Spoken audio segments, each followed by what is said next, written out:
அன்பர்களுக்கு வணக்கம். ஜாதக அலங்காரம் இது 22வது பதிவு, பாடல் 22. இப்ப இந்த பாடல்ல ஒரு ஜாதகத்துல எந்த ஆதிபத்திய கிரகத்துக்கு பலம் அதிகம் அப்படிங்கிறத மிக தெளிவா ரத்தின சுருக்கமா இந்த பாடல்ல தர்றாங்க. முதல்ல அந்த பாடலை பார்த்துட்டு விளக்கம் பார்ப்போம். ஆய ஓரைக்கு அதிபருக்கு அதிர்பலம், தூய வாரத்து அதிபருக்கு அதிர்பலம், ஏய திங்கட்கு அதிபருக்கு அதிர்பலம், ஆய ஆண்டதி பற்கதில் பலமதே அப்படின்னு முடிக்கிறார் இந்த பாட்டு. ஆய ஓரைக்கு அதிபருக்கு அதிர்பலம். ஆய ஓரை அப்படின்னு சொன்னா ஒரு ஜாதகன் பிறந்த அந்த நேரம், அந்த சனம், அதை நாம லக்னம்னு குறிப்போம்.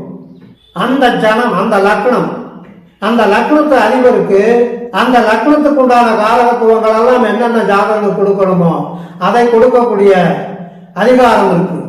அதே போல ஒரு ஜாதகன் ஒரு ஜோதிடரை நாடி பலன் பார்க்க வரும்போது அவன் அன்றைக்கு பார்க்கின்ற அந்த நேரத்துக்கு எந்த கிரகம் ஆதிபத்தியம் பெற்றிருக்கிறதோ அந்த கிரகம் அந்த நேரத்துக்கு அந்த ஜாதகனுக்கு வலிமையான உறுதியான பலனை கொடுப்பதற்கு அதிகாரம் பெற்றிருக்கிறது அப்படிங்கிற அர்த்தத்தில் சொல்லியிருக்கிறார்.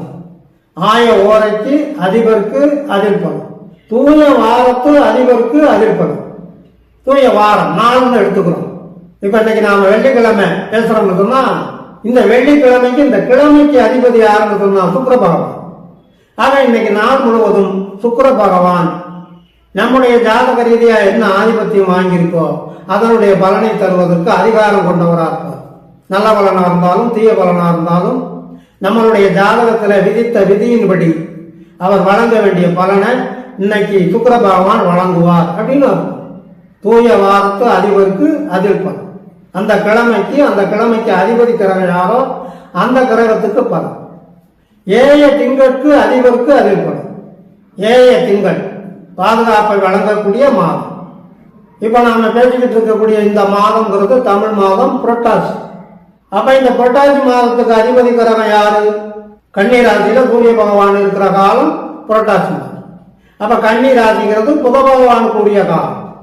அப்ப புத பகவான் இந்த புரட்டாசி மாதம் முழுவதும் மாதாந்திர பலன் ஒரு ஜாதகனுக்கு கொடுக்கணும்னு சொன்னா இந்த புரட்டாசி மாதத்துக்கு அதிபதி கிரகமா இருக்கக்கூடிய புத பகவான் ஜாதகத்துல எந்த நிலையில நிற்கிறாங்களோ அதன்படி பலனை அந்த ஜாதகனுக்கு வழங்குவாங்க அப்படின்னு.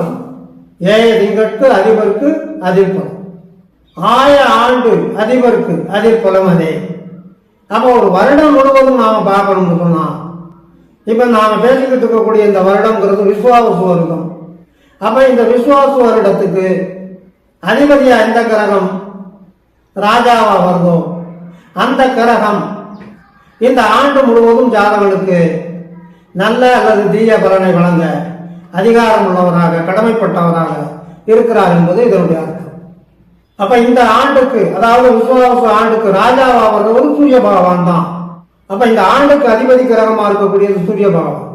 சூரிய பகவான் ஒருத்தருடைய ஜாதகத்துல எந்த நிலையில இருக்காங்களோ அந்த சூரிய பகவான் இந்த ஆண்டு முழுவதும் ஜாதகனுக்கு சுபாசுப பலன்களை அவருடைய தசாபுத்தி அந்தர காலம் நிகழும் போது அந்த ஜாதகனுக்கு கொடுப்பதற்கு கடமைப்பட்டு இருக்கிறார் அப்படிங்கிற அர்த்தத்தை இந்த ஜாதக அலங்காரம் நமக்கு சொல்லுது. இனி அடுத்து வருகின்ற பாடலுக்கு உண்டான தெளிவான விளக்கம் காண தொடர்ந்து வாருங்கள், ஆதரவு தாருங்கள் என்று கேட்டு இந்த அளவோடு நிறைவு செய்கிறேன். நன்றி, வணக்கம்.